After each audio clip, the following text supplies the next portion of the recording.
and welcome to Leaders of Tomorrow Season 10. It's been 10 seasons of empowering India's small businesses such as yourselves in handholding and guiding you in your growth journey.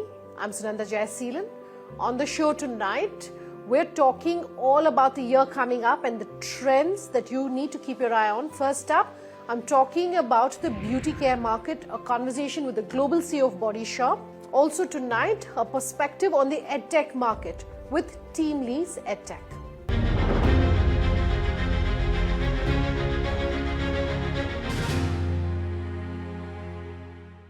My first interview tonight is with the global CEO of the Body Shop, talking about the trends in the beauty care market, how that's evolving, how they're really viewing all the competition that they're seeing here in the domestic market, and their outlook for 2023. Listen in.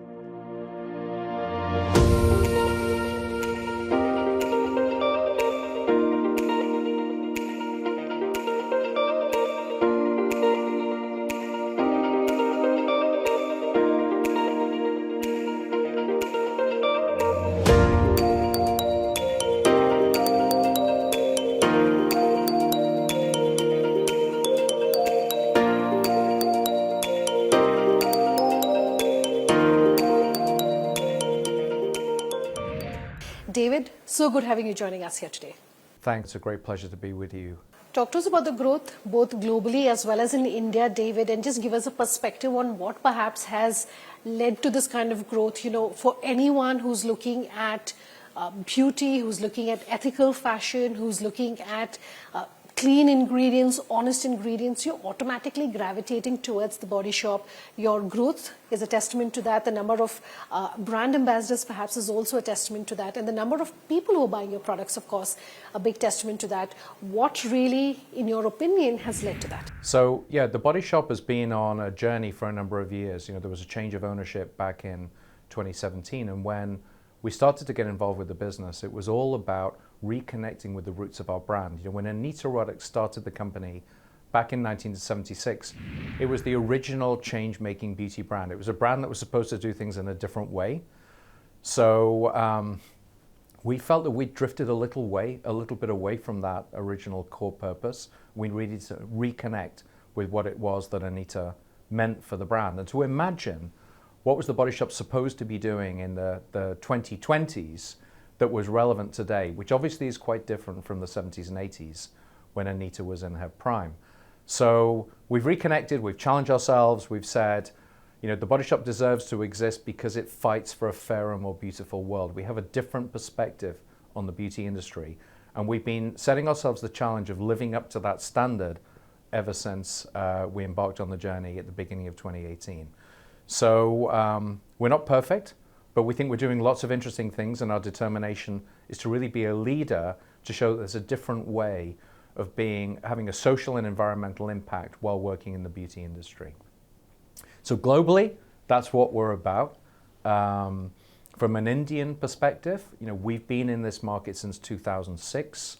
We have a fantastic partner here, Quest Retail, and I think it's one of the great strengths of Neeti and Gordon Ruddock that they found fantastic partners around the world that allowed the business to grow very quickly in many countries.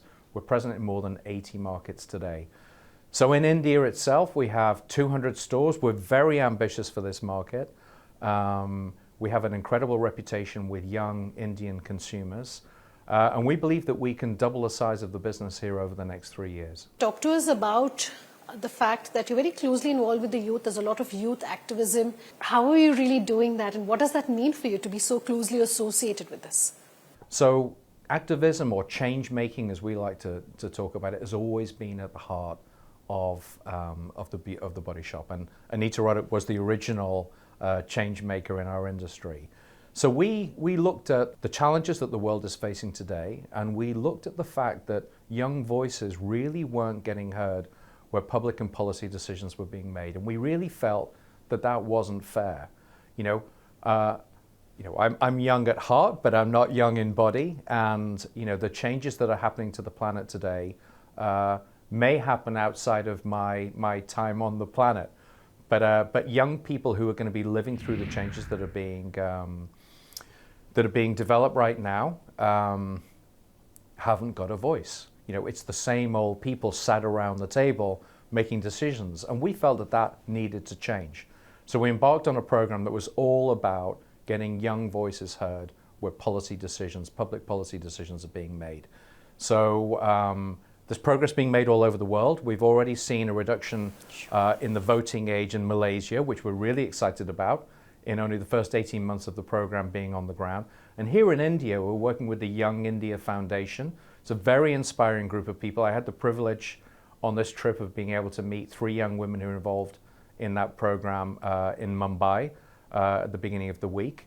And these are people who are determined to have a voice in shaping the India of tomorrow. So it's our privilege to be present as a connector, potentially as a source of inspiration for these young women, bringing different groups together so that positive change can happen and young voices get heard. Looking at the current condition, and really talking about plastic for change, that's been a great movement. And just looking at the environment, reflecting what is happening around us, what has that response been like? Where did that thought really come about, and how has that been a game changer? Yeah, I think it's important to sort of think about the wider context in terms of thinking about the role of the cosmetics industry with the challenges that we have around packaging. And we don't think that there's going to be one single solution. There's going to be a number of different solutions. Some of it will be packaging free, where that can apply in a particular market. We imagine that refills will become increasingly important in markets as we introduce the concept of circularity. We talk a lot about this idea of the circular economy, and I think the beauty consumer is interested in that, wants to know more, but isn't clear how she can participate. So I think that has an important role in our refill program. In the markets where we're able legally to be able to implement that, I think that will have a role to play as well. But of course, there is this fundamental challenge. It's not just about stopping the increase in the amount of plastic that's in the world today. There is already billions of tons of plastic that needs to be repurposed. So back in 2019, we got involved in an organization called Plastics for Change in Bengaluru, working with the waste pickers in that city, a very marginalized group with inconsistent wage earning potential, often persecuted for picking up bottles from the street, being accused of stealing. And we wanted to create more formality with our partner around the role that they played in being able to alleviate the waste problem in India. We've estimated with our partner that since the program started, we've removed somewhere in the region of 30 million plastic bottles from the streets of India. So it's been a remarkable impact already in a relatively short time. And I think, going out on a limb to do something like this, that's not just an environmental impact program, it's also a social impact program. I think it's typical of what Neeti Roddick set out to do when she started the Body Shop, that we should be a leader and have a preparedness to do things differently. So the thing that's exciting for us now is there are other brands, it's been recently publicized, are joining in. And people have been saying to me, are you concerned because others are getting involved in this? Absolutely not, quite the opposite. For us, it's about leadership, right? It's about impact on social equality, it's impact on the environment. We want more people to be involved in this. If we can provide inspiration and leadership to get others involved, then that's a good thing. Rather than 30 million bottles, it can be 100 million bottles or more. What are the trends for 2023 that as you see it, and what can you tell us? Yeah, obviously over the last few years of pandemic around the world, retail sales have ebbed and flowed, stores have had to close. At times, at one point in 2020, we had 93% of our stores around the world closed. I mean, when you're a retailer, that's a real existential crisis. And we are retailers at heart. This journey of the Body Shop began with a single little store in the back streets of Brighton on the south coast of England. So retail stores has always been what it's about. We believe in experiential retail, and we know that our customers love to be in our stores. It's been very clear that after every period when the stores have been closed for a period of time and then being able to reopen because local legislation's allowed that, we've seen customers flooding back and a change from online to offline. So we see the future as being a combination of both channels, of course. Online, everybody's talking about it. It's going to be important for us and continue to be important in the future. But the heart and soul, the body and soul, if you like, of the Body Shop is really our store experience. So in India, we're committed to expanding the number of stores that we have on the ground. We have a new, what we call a workshop, activist workshop concept, which is much more experiential, which is much more involved in playing with the product and enjoying the new products that we've reformulated. It's going to be at the heart of our growth strategy in India going forward. And we're very excited about the potential. David, Thank you so much for your time and for giving us a deep dive, both globally as to what is happening as well as here in the India market. Thanks for your time. Time for a quick break. When I come back, more on the outlook for 2023. That's a conversation with TeamLease Edtech on the EdTech space. Back in just a moment.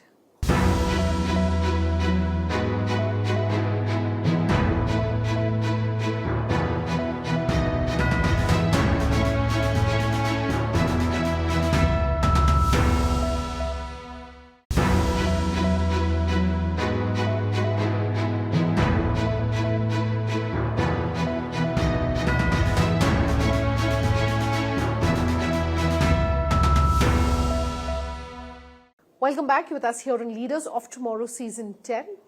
A second conversation tonight as far as the outlook for 2023 is concerned with the EdTech giant, TeamLease Edtech. Listen.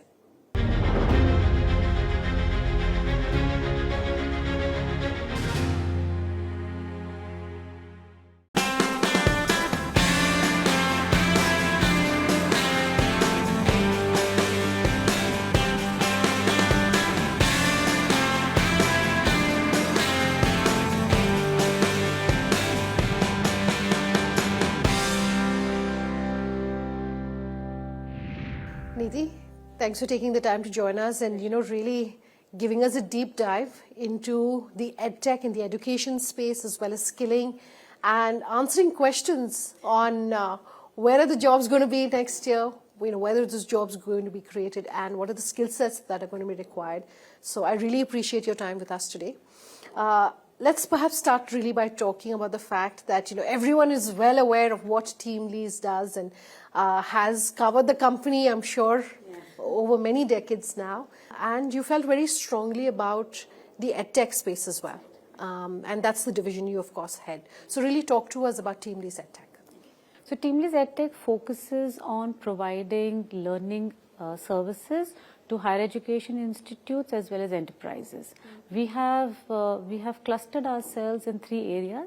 The higher education institutes are clustered under the education vertical, which focuses on providing online program management services, OPM as it's called in the industry. Okay. So we are OPM service providers to HEIs, to higher education institutes. We also partner with universities and colleges to provide content, faculties, technology platforms and stuff like that. We work with enterprises very closely in providing upskilling and reskilling content as well as programs for their employed workers, for their employees. And of course, where we are innovating right now is at the intersection of education and continued employability. We term that vertical as employability, where we are bringing in students from the higher education segment and making them employable or making them job ready by infusing apprenticeships and degrees together. So in a way, we are an agency that works with universities, with employers, and with students, bringing them together and creating employable workforce for the future. Our tagline and our mission, as we believe, is making India employable. So that's a little bit about TeamLease Edtech. You said enterprises. What sort of businesses do you talk to? Do you speak to a lot of small businesses? Is there the awareness of the need for, skillability, upskilling, etc., for their employees as well? So while I would say the awareness is the highest with larger organizations because they're more organized and they've taken a lot more people, the mid-segment and the younger enterprises are realizing the importance of making investments in bringing in skilling for their employees for a couple of reasons. One is bringing people up to speed, making them productive, but it's also about how can I engage with my employees a lot more, make them ready for the next role, give them a career path, and also retain them as I go along. Because attrition has been a huge problem across sectors, especially in the last few years as we see. Employees are making investments in skilling people, upskilling them, even giving them new skills. not just reskilling or upskilling, giving them new skills so that they can change track. You know, let's say I'm a salesperson, but hey, you know what, I want to actually get into finance. So can, as an employee, I make those investments, you know, give them those skills and put them into a finance role rather than let the employee move out of my organization. So employees are making those kind of investments, and even smaller, younger organizations are making those investments. And I use the term investments very heavily because earlier it used to be almost like, oh, this is my budget and I have to utilize it. But now organizations really believe that, you know, using this money as investments in upskilling and reskilling employees actually makes a huge difference. So everyone has, of course, spoken about the gap that exists between the skill sets that are required and the students who are coming out of colleges. Let me ask you, if you can pinpoint, is it as simple as to pinpoint to say this is the one thing that needs to be fixed, and what is that one thing? So there are a couple of things, right? Traditionally, education institutes have only focused on providing knowledge to students. But job roles today require 90% skills. And that's been the biggest mismatch that one can actually pinpoint on at the moment. Having said that, you know, the last few years, technology adoption has accelerated almost by a decade, especially in India, and which is why even technical skills have had, you know, this whole lag where people are not able to cope up to the requirements. So there's a lot of aspects, not just one. One, of course, is the opening balance of the education institutes, but the other is how are people moving quickly and preparing themselves for the roles that are coming out into the future. So unemployability has been a bigger problem than unemployment in our country forever. Lots of things that are happening in terms of addressing those problems. But at the moment right now, I would say that the opening balance from education institutes, you know, coming into the workplace has been the biggest challenge. The NEP, you think, will fix that to a large extent at least? I think NEP is a step in the right direction. It is enabling education institutes to continue with classroom learning, but embedded with a lot of digital learning and blended learning, right? It is also emphasizing infusion of apprenticeships, which is on-the-job learning along with degrees, as well as learning across multiple classrooms. And when I say multiple classrooms, it could be a combination of offline, online, on campus, on the job. The credit framework that NEP is defining across these classrooms, across apprenticeship embedded degree programs, is something definitely that will resolve the unemployability problem in the long run. Obviously not immediately, not that 1 year student is going to study and move out, but in the long run, definitely I think students will be a little more agile, will be able to learn continuously, will have the skill sets that industry is looking for, and not necessarily just the hard skills, but a lot of soft skills as well, so that people are prepared for what future jobs are going to come in, rather than just be prepared saying, hey, I've got a commerce degree and now all I have to do is just get into a finance role. Talk to our entrepreneurs who are watching this interview about perhaps what they should keep in mind when it comes to hiring the right candidates. And anything that you would want for them to perhaps do differently, or what would you want them to keep in mind? I mean, how do you define a right candidate, right? Every organization has different definitions. And like I said, a lot of us continue to use degrees as a filter at an entry level, right? But having said that, you know, organizations should look at what is my ethos, what's my culture, and is the candidate fitting in, right? Does the candidate come with a growth mindset? Is he or she only coming in for a job, or is he or she coming in for a career? Because those things differ. Those things can be assessed even, you know, at an entry level. There are lots of tools available right now that organizations can actually use and find out attributes that are more, you know, right for me rather than right for the, you know, for the system at large. That is one.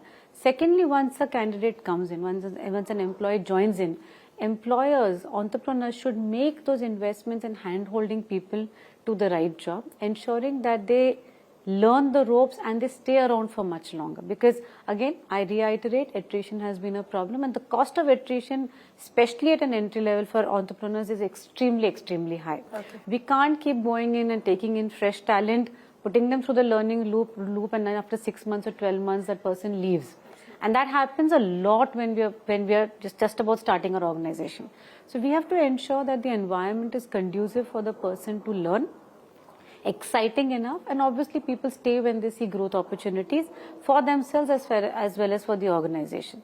Right? So I think entrepreneurs will have to make those investments in skilling, hand-holding, and investments are in monetary terms, but also a lot of time it's in terms of my own time. Right, in terms of executive time that I'm spending with my employees. Sure. And of course then the entire HR policies, whether I give them ESOP, whether I give them better salaries, whether I do something more exciting to keep them around. I think those are things that a lot of entrepreneurs, and I don't need to define it, I think people are starting new organizations are very well versed with these tools and techniques. But it's important to make investments in employees, and skilling is one key investment that I would want to leave this with the entrepreneurs. All right. Thank you so much for your time here, Neeti. Pleasure. Wonderful talking to you, Sunanda. Thank you. Of time on tonight's conversation. If you have any feedback for us, do let us know. Details on your screen as we speak. Thanks for watching. Have a good night.